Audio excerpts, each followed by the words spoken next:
또 어떤 이들은 조롱과 책짓질뿐만 아니라 결박과 옥에 갇히는 시련도 받았으며. 아멘. 예, 기도합니다. 하나님, 우리가 때로는 세상에 살면서 또 어느 곳에 있든 또 때로는 상처를 받고 어려운 일이 있을 때가 있습니다. 전혀 또 예상치 못한 일로 인해서 정말 납득할 수 없는 일들이 우리 가운데 벌어질 때도 있습니다. 그러나 우리가 주저하거나 두려워하지 않게 하시고 결국 우리 주님은 이기실 줄 믿사오니 우리가 주님만 바라보고 우리의 주어지는 환경과 여건 가운데 믿음으로 이기는 귀한 우리 성도들이 되어줄 수 있도록 하나님 복을 내려 주시옵소서. 이 시간 1,000번대로 드려진 예물과 범사에 감사하여 드려진 예물을 기뻐 받아 주옵시고 말씀을 나눌 때 주님 우리와 함께하여 주옵소서. 감사합니다. 예수님의 이름으로 기도 올리옵나이다. 아멘. 누구를 닮았다. 저는 뭐 이렇게 외모가 누구를 닮은 이게 얼굴은 없어서 우리 목사님들은 우리 두 분 목사님은 누구를 닮았다는 얘기들을 종종 하시는데 저는 이렇게 뭐 유명한 사람이 없는 것 같아요. 누가 얼굴만한 뭐 얼굴 딱 떠오르면 뭐 누구 닮았다 이런 얼굴이 없습니다. 어렸을 때는 조금 있었고 또 별명도 뭐 있었지만 뭐 근데 지금은 전혀 또 세월을 맞아서 저도 얼굴에 전혀 뭐 어떤 그런 외모나 누구를 닮았다라는 것은 좀 찾기는 어렵습니다. 하여튼 근데 누구를 닮았다라는 건 사실 외모만을 말하는 거는 아니죠. 어떤 성격, 성품, 보여주는 어떤 그런 느낌들이 닮을 때 저 닮았다라고 얘기를 하죠. 부부가 살면서 닮습니다. 성도님들은 동의하지 않으실지 모르겠지만 닮아요. 싸우면서 닮고 또 사랑하며 닮고 대화하며 닮고 여러 가지 모양으로 닮습니다. 성격도 처음에는 막 너무 다르다. 풀렁거리는 거죠. 지금 제가 뭐 갑자기 화면에서 뭐가 펄떡펄떡거려갖고 뭐가 뭐 싸우는 맨 처음 결혼했을 때 막 싸우는 방식도 막 달랐는데 점점 결혼 생활을 오래 하다 보니까 어떻습니까? 싸우는 것도 비슷하고 소위 말해서 성격 부리는 것도 비슷하죠. 그럼 이제는 뭐 서로 잘 알다 싶으니까 고기를 넘지 않는 선에서 살살 긋기도 합니다. 바가지를 긋기도 하고 잔소리도 하기도 하고 여러 가지 얘기들을 하죠. 왜냐하면 그 사람에 대해서 이제 전혀 몰랐다가 이제 알기 때문이에요. 저 정도 넘어가면 안 된다라는 걸 알기 때문입니다. 그러면서 서로 점점 닮아가는 것이죠. 아이들을 보면 당연히 누구를 닮을까요? 부모를 당연히 닮죠. 부모 싸움하고 아이들이 행동하는 것이 남편이나 아내의 모습과 똑같으면 뭐 화를 난다는 부모님들이 있어요. 그러니까 이게 아이들이 막 화가 나거나 짜증이 나는데 부부 싸움하다가 이 아이의 모습이 똑같은 거예요. 부모의 모습이. 그러니까 아이를 보고도 막 화가 나는 거죠. 너는 어떻게 아빠를 닮았니 엄마를 닮았니 이러면서 그러면서 그 모습에 화가 나기도 한다는 거죠. 근데 아기들도 역시 부모를 닮습니다. 이렇게 닮는다라는 건 사람은 이게 살아가면서 배움이라는 것이 있기 때문이에요. 근데 이 배움은 지식적인 것만이 아니죠. 이 배움은 내 성품과 내 성격과 내 상황도 내 어떤 환경도 배워가는 겁니다. 배울 자세가 되지 않으면 사람은 변할까요? 안 변할까요? 변하지 않습니다. 배울 자세가 있어야 그렇구나라고 받아들이고 수납해야 내가 그렇게 살아야겠다라고 하는 결심이 서는 것이죠. 근데 현대의 배움은 죄송한 말이지만 암기에 치우쳐 있는 경우들이 많아요. 제가 새벽에도 이번 주 좀 이렇게 전국이 막 시끄러우니까 좀 그런 기도를 하면서 이런 얘기를 했던 것 같은데요. 그러니까 뭐 똑똑하대요. 뭐 유수의 대학가 뭐 정말 말도 못하게 공부를 많이 한 똑똑한 사람이 있는데 근데 이 똑똑한 것이 지식적으로만 끝나는 경우들이 있다라는 거죠. 그래서 성품이나 성향이나 어떤 이런 사람들이 느껴지는 이 인품들이 갖춰지지는 않은데 그냥 내가 공부를 잘했다라고 하는, 그러니까 공부를 하지 말거나 못하라고 말씀드리는 게 아니에요. 그러니까 공부를 하는 것 더불어서 내 인품과 성품도 같이 배워야 되는데 암기, 그러니까 줄 세우기 등수만 들어가니까 이게 문제가 생긴다는 것이죠. 그래서 진정한 배움은 내가 그렇게 살아야겠다라고 하는 결심도 이 배움 가운데 분명히 따라와야 되는 것입니다. 현대 사회가 암기했던 또 시험을 통과했던 그런 지식은 넘쳐나지만 사람이 변하지 않고 배우지 못하는 사람들, 그러니까 정말 제대로 못 배운 것 같다 이렇게 느껴지는 사람들이 굉장히 많아지죠. 요즘 그렇잖아요. 이상하다, 왜 이렇게 사람들이 이상하지? 라고 하는 얘기들이 우리 사실 많은 분들이 입에 달고 달 정도로 너무 이상한 사람 많아요, 목사님 참 이상한 사람 또 봤어요, 뭐 이런 얘기들을 굉장히 많이 하죠. 그러니까 학식과 학력은 높아졌는데 오히려 이상한 사람들은 늘어나고 있다는 겁니다. 사람답지 못한 경우죠. 어제 교회 일을 하다가 이제 선교사님 가정이 너무 좀 어려워서 교회 김장을 한 걸 좀 보내고 또 있던 음식들도 좀 몇 가지 좀 보내서 우리 도영구 목사님 통해서 우편물로 택배를 보냈습니다. 선교사님한테 보내고 참 가슴이 참 기도하게 되더라고요. 소식 들으니까 항암 치료 위에 참 너무 어렵고, 남편분도 사실 좀 교회 오라고 한번 좀, 그러니까 사실 제가 바쁘니까 못 내려가니까 좀 올라오라고 좀 이렇게 아이들도 좀 사랑하고 교회에서 섬기겠다 했는데 남편 선교사님도 허리가 아파갖고 자기가 운전을 해서 못 올 것 같다고. 그래서 참 그 소식을 듣고 그럼 택배라도 보내겠다 해서 택배를 이제 도영구 목사님 통해서 보냈습니다. 보내고 이제 도 목사님 오면 또 다른 일을 하려고 이제 기다리고 있는데 우리 교회 앞에 어느 차가 딱 쓰는 거예요. 그 교회 주차 자리에. 그래서 뭘 하나? 그래서 차 금방 들어오니까 얘기하려고 문 앞에 서 있는데, 그래서 그 차가 문이, 그러니까 그 운전석 쪽의 문이 이쪽 방향은요, 그러니까 저를 보는 방향이 아니라 벽 쪽, 그러니까 아파트 벽면 쪽으로 문이 열리더니 뭐 이렇게 퍼떡퍼떡 문이 열렸다 닫혔다 그러는 거예요. 근데 마지막에 퍽 소리가 나는 거예요. 뭐 이상하다, 뭐 하나? 그러더니 뭐 내리려고 그러나? 이러고 있는데 갑자기 차가 출발하는 거죠. 봤더니 흰색 봉투가 이렇게 떨어져 있는 거예요. 쓰레기를 던지고 간 거죠.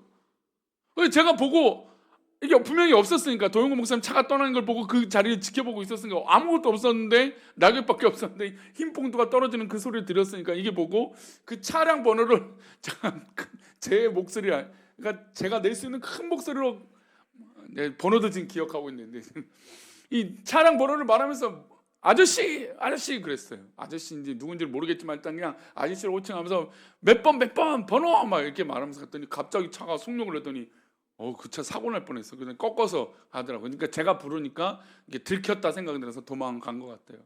그래서 쓰레기 봉투를 봤어요. 안 볼 수가 없잖아요. 우리 교회도 앞이고 하니까 봤는데 저기 막걸리 병하고 뭐 술병에 그러니까 담배를 피우는데 침을 다 가득 배도 먹고 담배꽁초 가득 있는 것 같은 거예요. 근데 그 느낌이 너무 불쾌하고 안 좋은데 괜히 이걸 이제 그때부터 제가 갈등을 했어요. 어떤 갈등을 했냐면 이걸 지금 봤으니까 우리 교회 CCTV도 잘 나오니까 이걸 가지고 신고를 해야 되나? 차량 번호도 알고 있으니까 바로 조회하면 될 텐데 했는데, 제가 그 번호를 외친 그 장면이 어디서 나온 걸 봤잖아요. 그러면 이상한 사람이 요즘 워낙 많으니까 해코지만 하면 어떡할까? 내가 도목사님은 내가 그냥 이 교회에 있으면 늘 있으면 상관없는데 없는 상태에서 이런 해코지를 하면 어떨까? 그러니까 이제 이상하다라고 하는 건 상상도 이상 막 넘치는 일들이 많으니까 괜히 뭐 약한 사람은 아닌가? 뭐 그런 생각도 들잖아요. 그런 사람이 상식적으로 어떻게 사람이 지켜보고 있는 걸 뻔히 볼 텐데 거기다가 쓰레기를 투기하고 그냥 가버리는 그런 형태를 보고 너무 깜짝 놀랐습니다. 참 배우지 못했다. 어떻게 이런 일을 하지?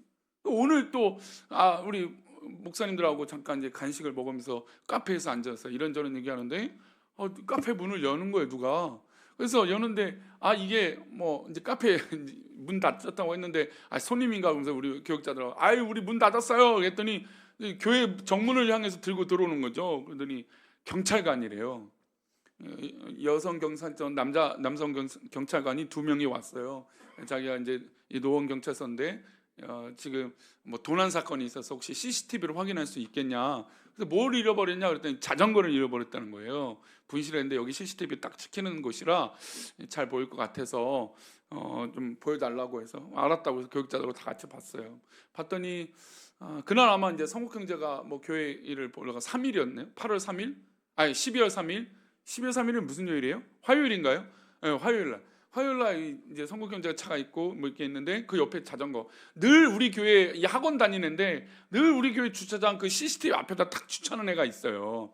근데 잠그질 않는 거죠. 그래서 저는 야, 얘는 우리 교회 CCTV를 잘 알고 그냥 믿고 그냥 잠그지도 않나? 우리나라 원래 뭐가 제일 잘 잊어버려요? 잘 훔쳐가요? 자전거 도둑이 이렇게 많다는데 얘는 대단하다. 그래서 근데 그게 한 서너 달이 지났거든요. 그렇게. 근데 그걸 잃어버린 거예요, 그 친구가. 근데 어떤 중학생인지 고등학생으로 보는 친구들이 둘이 앉아서 그 자전거 앞에 있다가 안 잠겨 있는 걸 보고 자연스럽게 자기가 타고 가는 거예요. 그게 영상으로 딱 찍힌 거죠. 게다가 이제 그 시간을 떠니까 이 앞에서 지나가는 장면, 교복 다 찍히는 거죠. 금방 잡혔죠. CCTV가 우리나라가 엄청 많아요. 우리 성도님들 CCTV 많으니까 조심하세요. 뭐 그것 때문에 뭐 나쁜 짓 안 한다는 건 말도 안 되지만 우리 원래 그런 사람이 아니니까. 근데 이 중학생이 이제 한 명은 담배를 안 피우는데 중학생 같아요. 아무리 봐도 한 놈은 이제 담배를 피는 거죠. 근데 우리가 봤으면 그냥 한마디 했을 텐데 그 앞에서 가다가 그냥 자연스럽게 자전거를 끌고 가더라고요.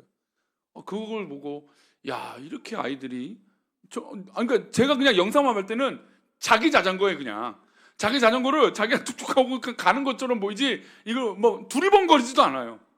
두리번거리지도 않고 뭐 눈치를 보는 장면도 없어요. 그냥 친구랑 웃으면서 타고 가 뭐 이런 느낌이었어요. 그냥 그러고 끌고 가더라고. 야, 이게 저 아이가 저 집에서 볼 때 행세나 이런 거 볼 때 뭔가 부족해 보이지 않는데 저게 호기심일까? 아니면 그냥 훔치고 싶은 어떤 그런 충동일까? 어떻게 저렇게 행동을 하지? 그런 마음이 들더라고요. 참 배우지 못하는 이 형태들, 이상한 형태들이 너무나 많다. 근데 이 배움은 그냥 지식적으로 배움이 아니라 인간되지 못한 배움이 못한 그런 일들이 너무 많다라는 생각을 하게 됐습니다. 그래서 우리는 배워야 합니다. 우리가 주님을 닮는다고 하잖아요. 우리가 주님을 따른다고 하잖아요. 우리가 주님을 따른다고 하면 누구를 배워야 될까요? 누구에게? 주님에게 배워야죠. 근데 주님은 나에게 배울 자에게 이렇게 말씀하시고, 나를 따라오거든 무엇을 지라고 하시죠? 멍에를 메고 십자가를 지라고 얘기를 하시죠. 그러니까 우리가 주님을 배우고 주님을 닮는다고 하면, 따른다고 하면 주님께로부터 배우는 것들이 있어야 되는데 그 배움은 멍에와 십자가라는 것이죠. 그런데 이 멍에와 십자가를 질 마음 없이 예수님께 그냥 좋은 것만 취한다? 여러분, 우리 주중에 10명의 나병에 걸린 이 환자들이 있었지만 나머지는 돌아오지 않고 감사해서 엎드리지 않았어요. 근데 사마리아 그 한 사람만 와갖고 주님께 엎드려서 주님께 영광을 돌리고 감사하다라고 표현을 하죠. 그러니까 주님을 따른다고 하는 것은 주님께서 나에게 베풀어 주신 것만 취하는 나머지 9명이 아니라 주님께 다시 돌아온 그 한 사람이 우리가 되어져야 되는 거 아닙니까? 그 한 사람이 배우려고 하는 자세인 거죠. 그래서 예수님이 이 엎드린 사마리아인 나병 이제 치료받은 그 사람에게 뭐라고 말씀하시냐면 구원이 너에게 임했다라고 말씀하세요. 그러니까 치료는 받고 고침받은 9이 있지만 그 사람에겐 구원이 있는지는 모르겠어요. 성경은 나와 있지 않으니까. 그런데 그 한 명 엎드린 그 사람에게 무엇이 임한 겁니까? 천국이 임한 것이죠. 주님을 따르고 주님을 믿고 주님을 통해서 배우고 내 삶이 뒤바뀌기를 원하는 것은 바로 이런 모습으로 주님께 나아가야 되는 것입니다. 근데 이제 뭐 때로는 막말하는 경우, 또 상처 주는 사람, 아무 생각 없이 말을 내뱉는 경우, 그건 물론 그런 사람들의 잘못입니다. 그런데 저는 이제 이 시대가 우리가 이제 성도들도 그렇고 교회도 더 성장하면서 또 우리가 한 번 더 좀 성장해야 되는 건 언제나 그런 사람들, 이렇게 이상한 사람들은 우리 도처에 있을 거라는 거죠. 근데 이런 거에 대해서 우리가 이제 충격을 덜 받을 준비가 되어져야 되는 거예요. 그러니까 이상한 말들은 늘 있었고, 이상한 행동하는 사람들은 늘 있었고, 막말하는 사람들은 늘 있었고, 말을 실수하는 사람들은 늘 있었던 거예요. 근데 내가 듣지 못했던 거고 내가 안 듣고 있었던 것 뿐이죠. 근데 어느 날 그것이 들려요. 그러면 뭐가 됩니까? 상처가 되죠. 우리가 벌써 지금 1년 반째 상처에 대한 이야기를 하고 있거든요. 근데 그런 얘기가 들으면 내 뜻대로 되지 않고 내 마음 같지 않아서 상처를 받습니다. 그런데 이제는 어떻습니까? 이겨내야죠. 언제나 상처 줄 사람은 도처에 있고 나에게 내 마음에 합당하지 않는 말들을 할 사람들은 늘 있어요. 없는 게 아니라는 거죠. 게다가 앞으로는 더 늘어날 가능성이 있습니까? 없습니까? 충분히 더 있죠. 왜요? 게다가 우리 교회만 해도 지금 성도들이 벌써 거의 한 3분의 1이 더 늘어났잖아요. 이제 인원들이 늘어나면 입의 숫자가 더 늘어났잖아요. 말의 횟수가 더 늘어났잖아요. 그럼 말이 많다는 건 뭘 하게 돼요? 실수를 하게 되거든요. 근데 그 실수가 어느 날은 아무렇지도 않게끔 들리다가 어느 날에는 내 마음에 확 바뀔 때가 있어요. 그냥 교회 참 쉽지 않고 어렵고 힘들고 다양한 생각이 들죠. 근데 그럴 때 우리가 과연 어떻게 해야 되냐 이거죠. 이렇게 납득되지 않고 이해되지 않은 사람들, 또 때로는 배움이 없는 이런 사람들이 우리 가운데 있을 때 우리는 과연 어떤 마음으로 이것들을 이겨야 될까요? 이럴수록 우리는 더더욱 주님을 닮아야 됩니다. 한번 따라합시다. 그리스도를 닮는 것이 성도의 삶의 방식이다. 우리가 갖고 있는 우리 성도의 삶의 방식은 그리스도를 닮는 것이 우리의 삶의 방식이라는 것이죠. 그래야 나에게 어떤 말이든 어떤 행동이든 어떤 모습이든 받아들이고 수납할 수 있어요. 근데 우리가 왜 상처를 받냐면 견디지 못하기 때문에 그래요. 납득하지 안 되기 때문에. 어떻게 내 뜻대로 안 되지? 왜 내 마음대로 안 되지? 왜 나에게 이런 말을 하지? 왜 나한테 이런 걸 요구하지? 이렇게 되기 때문에 그것을 받아들이지 못하니까 상처가 되죠. 근데 이 마음에 주님의 마음으로 삶의 방식이 바뀌면 어떤 이야기든 상관없어요. 왜요? 결국 우리는 예수님 뜻 가운데 있으면 이길 것이니까. 우리 금요기도에서 기도하는 우리 성도들 주 안에서 승리하시기를 바랍니다. 아멘. 그래요. 우리는 주 안에서 승리하는 것이고 이길 겁니다. 그러면 그 마음의 모든 시작과 끝, 때로는 나에게 풍파와 상처와 여러 가지 모든 것이 있어도 그리스도를 닮음으로 우리는 이기는 것이라는 것이죠. 히브리서 11장은 우리가 잘 알다시피 믿음의 사람들이 나옵니다. 그런데 믿음의 사람들이 조상들이 쭉 나오다가 이제 히브리서 후반전에는 11장 후반에는 뭐가 나오냐면 주님의 이름을 믿고 따르는 사람들이 당하는 고난이 나와요. 우리 첫 번째 11장 36절인데요. 함께 읽겠습니다. 또 어떤 이들은 조롱과 어떤 이들은 믿음의 사람들이 성도예요. 성도는 조롱과 채찍질 뿐만 아니라 결박과 옥에 갇히는 시련도 받는다는 겁니다. 그러니까 우리가 믿음으로 산다면 전혀 예상치 못하는 일들이 있어요. 조롱을 당할 때도 있고요, 채찍질을 당할 때도 있고요, 결박을 당할 때도 있고요, 옥에 갇히는 경우도 있어요. 여러분, 우리가 원하지 않는 뜻으로 옥에 갇히면 얼마나 괴롭겠습니까? 힘들죠. 조롱 당한다 보시죠. 여러분, 조롱을 견딜 수가 있을까요? 나의 어떤 무엇을 때문에 조롱한다? 나한테 손가락질한다? 여러분, 이게 견디기 쉽습니까? 교회 안에서도 누군가 나한테 손가락질한다면 이건 도저히 감당하기 어려운 문제인데요. 우리 교회가 풍파가 많았지 않았습니까? 풍파가 있다 보니까 우리가 듣고 싶은 말, 또 때로는 듣고 싶지 않는 말을 들을 때가 있어요. 조롱이죠. 다 조롱이죠. 그러나 그것을 오늘 어떤 분하고 통화를 하다가 그 얘기를 하더라고요. 목사님, 제가 그분들하고는 다르고 내가 꼭 믿음으로 이기니까 교회에 와 있는 거고 그래서 더 열심히 할 겁니다. 이런 다짐을 저한테 하시더라고요. 그래서 그 얘기를 들으면서 그래요, 맞습니다. 그래야 됩니다. 우리가 어떤 말과 어떤 얘기들 때문에 신앙생활 한다면 여러분 보세요. 그리스도보다 뭐가 더 중요한 거예요? 내 자존감이 더 중요한 문제가 되는 거예요. 신앙생활보다 예수님을 닮는 것보다 내가 겪고 있는 평가가 더 중요한 사람이 되는 거예요. 여러분, 그 평가가 왜 우리 가운데 중요합니까? 내가 진짜 하나님 앞에 붙들림 받고 예수님 믿는 게 훨씬 더 중요한 거 아닙니까? 그래서 우리는 우리의 삶의 방식이 바로 그리스도를 닮는 것이라고 계속해서 다짐해야 돼요. 조롱도 있고 채찍질도 있고 결박도 있고 옥에 갇히는 경우도 있다라는 것을 우리는 잊지 말아야 됩니다. 또 이어서 37절 말씀입니다. 함께 읽겠습니다. 돌로 치는 것과 톱으로 켜는 것과 시험과 칼로 죽임을 당하고 양과 염소의 가죽을 입고 유리하여 궁핍과 환난과 학대를 받았으니. 돌로 치는 것과 톱으로 켜는 것과 이건 말도 할 수 없는 끔찍한 고난과 고통이죠. 그러면 시험과 칼로 죽임을 당하고 양과 염소의 가죽을 입고 유리하여 궁핍과 환난과 학대를 받았다는 겁니다.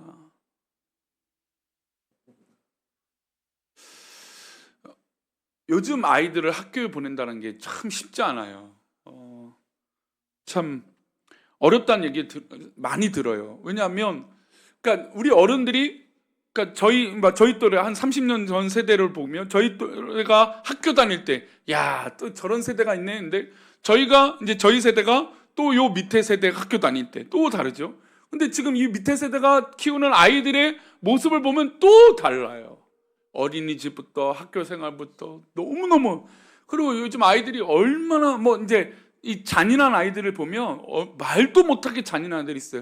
그러니까 집에서 정말 한 번도 혼이 나거나 고난을 겪지 않으니까 너무나 자기 애에 빠져서 내가 하는 게 다 옳고 맞다, 그리고 속이는 것도 정당화가 되는 경우들을 굉장히 많이 봐요. 그런 아이들이 요즘 더 많다는 거죠. 또 그 아이들에서 그 밑에 아이들에게 물으면요, 그 아이들도 놀랄 정도로 바뀌고 있대요. 그러니까 시대가 너무너무 이기적이고 정말 납득할 수 없는 그런 어려움들이 많다는 거죠. 그러면 그런 사람들을 상대하다 보면 믿음의 사람들로서 감당하기 어려운 문제들이 분명히 있겠죠. 말 그대로 이 보여지는 이 무기 같은 돌로, 톱으로, 이런 칼로 죽임을 당하는 일도 있지만 환난과 궁핍과 학대를 받는 경우도 있다는 거죠. 이런 학대는 우리가 말 그대로 언어적인 폭력도 학대가 될 수 있잖아요. 그런 학대를 받아도 이 사람들은 어떤 사람들이에요? 지금 이들은 믿음의 사람들이죠. 자, 그러면 이렇게 어려운 핍박과 곤란과 환난을 겪고 있는데 이런 믿음의 사람들은 어떤 사람들이냐? 이제 이 이야기를 히브리서 11장 38절에 이렇게, 이제 요 말씀은 다음 주 금요 기도에 또 나눌 건데요. 예, 우리 38절 말씀 읽겠습니다. 시작. 이런 사람은 세상이 감당하지 못하느니라. 그들이 광야와 산과 동굴과 토굴에서 유리하였느라.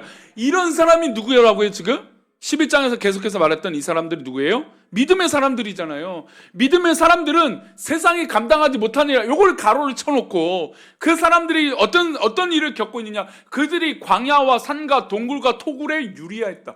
그러니까 제대로 된 집도 없는데도 그렇게 도망 다니고 정말 방황하고 피난 다니고 이랬는데 그 믿음을 지켰다. 근데 그 믿음을 지켰던 이들은 어떤 사람들이냐? 세상이 감당하지 못한다. 이게 바로 믿음의 사람들이라는 거죠. 즉 우리가 주 예수 그리스도의 삶의 방식으로 살면 세상에 어떤 풍파와 곤란과 어려움이 있을지라도 우리는 결국엔 어떻게 됩니까? 이겨낸다라는 것이죠.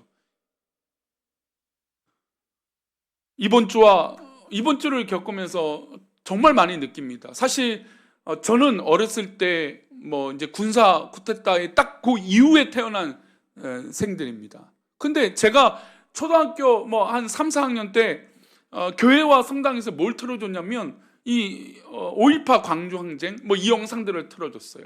그러니까 한참 지난 이유죠. 근데 그 영상을 보면서 너무나 충격적에 빠졌어요. 근데 그 일을 겪었던 제 선배의 한 10살, 15살, 20살 요 선배들, 지금 한 55에서 한 65, 70세 이하 분들, 이 군사 어떤 이 계엄령 하면 막 정말 치를 떨는 그런 형국 아닙니까? 그래서 우리가 정말로 이 위정자를 위해서 기도 많이 해야 돼요. 하나님께 정말 다시금 이런 아픔이 있지 않도록 기도해야 돼요. 근데 물론 그러면서 또 어떤 생각이 드냐면 우리가 6.25 때 정말 이 치열한 전투 가운데도 믿음을 지켰던 그 선배들의 모습을 보면서 그래, 정말 우리가 기도하고 정말 신앙을 지키는 것이 이렇게 중요하구나는 걸 다시 한번 느껴요. 여러분, 여러 가지 이제 지방에서 믿음의 사람들 가운데 어떤 싸움들이 있었냐면, 공산당에 가담했느냐, 아니면 동조했느냐, 아니면 공산당에게 먹을 것을 줬느냐, 이런 거 갖고 싸움이 벌어져요. 근데 그러니까 이제 정말 청결하다, 나는 공산당하고 치를 떨면 나는 멀어져, 이런 사람들이 도끼를 품죠. 왜냐하면 자기 가족들이 죽었으니까. 그래서 공산당하고 뭔가 접촉점만 있으면 잡아서 어떻게 합니까? 창칼로 죽였습니다. 대나무대로 죽였어요. 그런 일들이 지방에서 막 엄청 많이 일어났습니다. 그게 여순 사건 말고도 수도 없이 많죠, 전국에서. 근데 그 가운데도 믿음의 사람들이 핍박을 많이 받았어요. 왜 그런지 아세요? 믿음의 사람들은 공산당이든 민주주의자든 어떻습니까? 군인들이 불쌍하게 다쳐 있구나 그러면 그들에게 먹을 것을 주고 도와주고 치료해 줘야죠. 근데 그렇게 했다고 목사님을 잡아다가 공산당을 치유해 줬다고 도와줬다고, 또 반대로 공산당원들한테는 어떻습니까? 남한군을 도와줬다고. 그래서 서로에게 정말 총밭이 되기도 했다라는 거죠. 여러분, 우리 한국교회가 사실 그렇게 해서 지켜진 교회예요. 그렇게 버텨낸 교회라는 것이죠. 그래서 이겨내고 그렇게 버텨서 신앙을 지켰더니 어떻습니까? 우리 한국교회 이렇게 부흥하고 성장하고 선교사님들을 후원하고 도울 수 있는 나라가 된 거 아닙니까? 지난주 김장을 하고 이제 우리 그전주 벌써 이제 한 주가 지났네요. 지난주네요. 김장을 하고 나서 이 선교사님한테 김장을 보내면서 굉장히 뿌듯했어요. 선교사님 두 분에게 보냈는데 너무 감사하더라고요. 우리의 수고와 헌신이 이 선교사님들 사실 어렵거든요. 뭐 이렇게 해 먹으려도 요즘 물가가 비싸니까 가끔 만나보면 제가 정말 너무 마음이 짠해요. 너무너무 뭐 제가 가까운 사람도 있긴 있으니까 그런 마음이 들지만 선교사라고 하는 삶이 너무나 참 처절하고 너무 안타까운 마음이 들어요. 근데 그래도 선교를 위해서 지금 준비하고 있고 또 들리는 이야기들, 해외에 있는 분들이 이야기 들을 때마다 정말 대단하다. 근데 우리가 했던 그 수고로 했던 그 김장을 보내는데 그 김장을 받고 너무 감사하대요. 또 오늘 저는 사실 이제 김장이 요번에 맛이 있으면 작년께 워낙 맛있었어요. 김장이 누가 버무려서 몰랐는지 모르지만 작년 김장이 진짜 맛있었어요. 올해는 아직 제가 이제 이 확실한 맛을 아직 안 보고 제가 묵은지 작년에 봄에 했던 김치를 계속 먹고 있었는데 이제 새김치는 이제 이번 주 먹겠죠. 근데 이제 그 김장을 먹고 근데 들리는 얘기가 너무너무 시원하고 맛있다고 성도님들이 정성이 느껴졌다고 해서 너무 감사하다고 이 선교사님 가정마다 그런 얘기를 하는 거죠. 그런 얘기 들은데 마음에 감동이 있는 거예요. 여러분, 우리 교회가 별거 아닌 것 같은 건데도 많은 부분에서 영향을 끼치고 있고 복음의 영향력을 끼치고 있고 선한 영향력을 끼치고 있는 거예요. 그게 바로 믿음의 사람들이 바로 서 있는 것이죠. 아멘. 예, 그래서 이런 사람은 어떻게 한다고? 세상이요? 세상이 어떻게 한다고요? 감당하지 못한다는 거죠. 여러분, 그래요. 근데 보세요, 이 말씀은 역설이죠. 세상이 감당하지 못한다고 했잖아요. 그러니까 내가 딱 섰는데 세상 사람들이 나를 감당하지 못하는 거잖아요. 근데 지금 이런 사람들은 어떤 사람들이에요? 동굴에 있고 토굴에 있고 좀 전에 칼로 톱으로 어떤 이런 환란들을 다 당하고 있어요. 채찍을 받고 있고 조롱을 받고 있어요. 아니 근데 누가 보면 저 사람이 불쌍한 사람인데 이런 사람이 불쌍한 사람인데 이런 사람이 세상에서 감당하지 못할 그런 사람이라는 거죠. 그러니까 주님의 눈, 믿음의 눈으로는 인간의 기준으로는 핍박과 어려움과 조롱을 받고 상처를 받지만 하나님 보실 때는 아니라는 것이죠. 그러니 우리 성도님들 상처와 어려움에서 담대하십시오. 어떤 말이라도 어떤 상황이라도 내가 두려워할 필요가 없다는 겁니다. 왜요? 하나님 눈으로, 주님의 눈으로 우리는 세상이 감당하지 못할 그런 존재들이니까, 결국 이겨낼 것이니까. 할렐루야. 우리가 믿음을 지키고 주님을 닮는 삶의 방식으로 살아가면 분명히 모든 것을 이겨낼 테니까. 그러니 우리는 두려워할 필요가 없는 것이죠. 우리 금요기도에 모인 성도님들, 우리에겐 기도의 막중한 책임들이 계속 느껴집니다.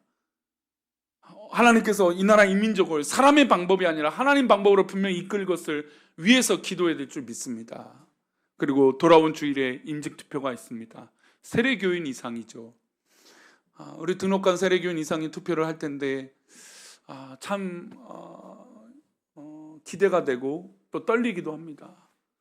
그러나 하나님께서 분명히 사람을 세우고 또 직분자를 세우고 교회를 또 한 단계 성장시키는 계기가 되게 하실 줄 믿습니다. 그러니 우리 이번 주 기도할 제목이 많네요. 나라와 민족을 위해서도 기도해야 되고 임직투표를 위해서 기도해야 되고 또 우리 삶을 위해서도 이 불안한 것들이 다 해결되고 주님의 평강과 평화가 넘치고. 그래서 오늘 새벽에 우리 내년 표가 너무 와닿는 거예요. 내년 표가 뭐예요? 샬롬, 평안하라. 샬롬, 샬롬이에요. 샬롬, 샬롬. 원래 인사를 샬롬, 샬롬 하거든요. 샬롬 이렇게 하고 샬롬, 샬롬 하기도 합니다. 반가우면 안녕, 안녕 하잖아요. 그거죠. 우리 성도들 가정 가운데 진짜 하나님 주시는 이 샬롬과 평강이 있기를 축원합니다. 그런 사람을 세상이 감당하지 못하는 거예요. 핍박을 받고 조롱을 받고 학대를 받고 창칼에 핍박을 받고 있는데도 이들을 세상이 감당할 수 없다는 겁니다. 이게 무엇입니까? 예수를 따라가려고 하는 믿음인 거죠. 말씀 마무리하겠습니다. 우리가 살다 보면 우리 성도들을 괴롭게 하는 어려움이나 상처, 또 정말 이상한 사람들이 달라붙을 때가 있어요. 그 이상한 사람들을 이상하다라고 여러분 설명하면 설득이 될까요? 여러분 정말 그런 사람 만나서 설득해서 이겨본 적 있으세요?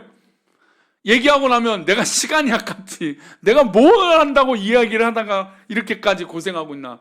대화가 안 됩니다. 이런 사람들이 점점 많아지죠. 실제로 그래요. 그런데 우리는 그거 어떻게 바뀌어봤자, 여러분 결국 그 사람이 누구를 믿는 게 더 빠른 문제일까요? 예수님을 만나는 게 더 빠른 문제 아닐까요? 저는 사실 그렇게 생각이 들어요. 아무리 얘기해도 답이 없고 변화가 안 되면 결국 이것이 말로는 안 될 텐데 누구를 만나야 돼요? 예수님을 만나야 되죠. 학교를 위해서 기도하면 학교에 정말 예수 믿는 사람들이 늘어나기 위해서 기도하고, 우리 성도님들 있는 곳에 예수 믿는 사람들이 늘어나고, 여러분 그래야 변화가 일어나는 거죠. 이 나라 이 민족에서도 예수 믿는 사람들이 늘어나고, 위정자 가운데도 진짜 예수 믿는 사람들이 늘어나고, 물질과 자기 성공을 위해서 위정자가 되는 게 아니라 하나님 앞에 두려움을 갖고 있는 위정자들이 세워지게 해달라고. 여러분 우리에게 그런 믿음의 기도가 필요합니다. 그런 사람들을 세상이 감당하지 못할 것입니다. 한번 더 따라합시다. 어떠한 것도 이기리라. 여러분 예수님이 이기셨잖아요. 그러니까 이들이 누굽니까? 예수 믿는 사람들, 예수님을 따르는 그리스도인들이 그렇게 이겨낸 거 아닙니까? 예수님이 이겼고 우리 또한 이길 것입니다. 그러니 두려워하지 말고 모두 다 믿음 안에서 이겨내시기를 축원합니다. 할렐루야.